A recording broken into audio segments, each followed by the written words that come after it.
ইরানি হামলার পরও কেন নিশ্চুপ ইসরায়েল? কদিন ধরে এটাই আলোচনার তুঙ্গে।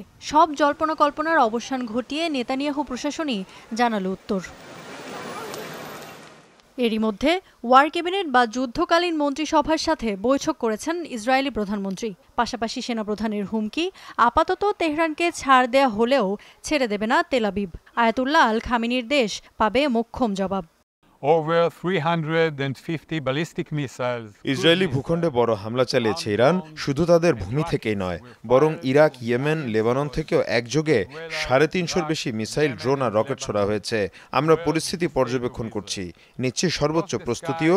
হামলার চড়া মাশুল গুনতে হবে ইরানকে। অবশ্য কবে নাগাদ আসতে পারে পাল্টা জবাব বা কেমন হতে পারে রণকৌশল জানানো হয়নি বিস্তারিত। আমরা যুদ্ধের মধ্যেই আছি। সময়ের সাথে তীব্রতা বাড়ছে বা কমছে। সব দিক বিবেচনায় সৈন্যদের দেয়া হবে ভবিষ্যৎ নির্দেশনা। যারা ইসরায়েলকে ধ্বংস করতে চাইছে, যথাযথ সময় তারা পাবে মোক্ষম জবাব।